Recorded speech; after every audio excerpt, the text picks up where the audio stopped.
organization is Community of Hope. We call it COH. We began this ministry about 15 years ago. So we started really small space next to a building, maybe about 120 square foot. But now we moved to next door building, and we've been here, I think it's 7 or 8 years now. Yeah. We use upstairs, downstairs. Yeah. I see. What motivated you to start this organization? I guess motivation has a kind of twofold. One is my personal motivation, how I was brought up, and then the other one has to do with my faith. So the first one, I'm from Korea, and I was born year after Korean War ended. So that was 1954, and our country, our countrymen, they really struggled with the poverty, and it was evident all over the country, and so I was one of them, really poor, and because our family wasn't doing well, I remember me and my sisters, we kind of had to live in a separate way, and so as I was growing up, I always thinking about helping sort of poor and disadvantaged people. And then later on, after I became a Christian, it became really calling in my life, sort of speaking. And I really felt that this is what God wanted me to do with the rest of my life. So I think the latter part is more bigger motivation. Okay, Pastor, what kinds of services or programs that this organization provides? Well, like 15 years ago when we started it, we basically focused on serving coffee and then some snacks, right? Because place is really small. But even then we had about 40 to 50 people coming in and going out. We also had clothing box as well, giving out the clothing and shoes and whatnot. But along the way we kind of expanded our ministry.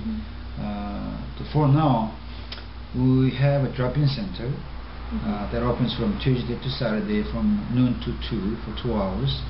And then we also have a thrift store right next to it. The reason that we began that thrift store is that we want to be able to create a job opportunity for people who come into a community home. Medical clinic as well. This medical clinic is run by a young doctor who comes to our church, and he comes once a week, basically once a week, help people. Now, a lot of our people who come to our drop-in center, because they're homeless, they don't have a medical card. Well, they had it, but they keep losing it, and therefore, in order for them to get a medical card reissued, it costs them money, which they don't have it. So Dr. Peter comes once a week and do a free clinic for them. And then we have upstairs, we have art class. Now, this art class are mainly for children living around this area. So we have anywhere from 12 to 16 kids coming in and learning, painting.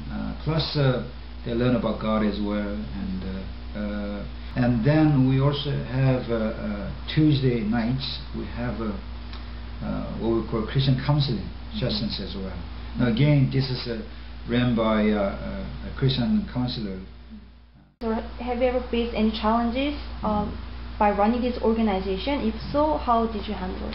Well, I'm so thankful. It's really, at this point of time, really peaceful. And I just hope that, this will last for a long time. But within the last 15 years, we've gone through a lot. We've gone through a lot, and I guess the worst case was especially neighbors and then business community front street there really did not approve of us being here. So they petitioned and they tried to move us out. So I think over 200 people, they signed their names and basically gave it to City Hall, and so we have here people agreeing that COA's gotta go away, and so I was almost on the verge of giving it up, and I was looking for different location because I just couldn't take the pressure. But anyway, one of our gentlemen who comes to drop-in center, he now passed away about 3 or 4 years ago, and he encouraged me. He says, "Pastor, you shouldn't quit. You should fight. You should fight." So he went to City Hall and collect some resources, informations, whatnot, and in terms of how we can counter petition too. So I think we had about 1,700 people sign for it. And then we went to a public hearing down at the City Hall, and then we won the case. So mainly from God. Mainly from God. We tried it, but we don't even get a single penny from any government agencies. Nothing. Mostly our support coming from churches or individuals, and there are so many kind people out there. Don't go around whole block saying that, "Oh, I'm really kind and nice people," but they really truly care for their neighbors. Those people are the one who really inspires me and makes us go on. We have many, but two things sort of come to top of my mind now.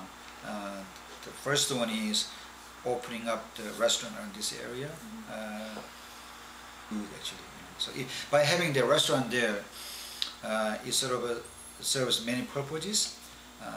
But one of them is that we're able to support family.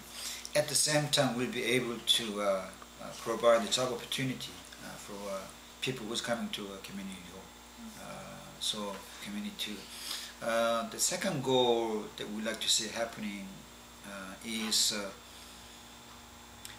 I've been doing this for the last 15 years, and just people just need more than food, more than physical food. They need a shelter. They need a shelter, and they really need to be around the people who can encourage them and support them and keep an eye on them. They need a family.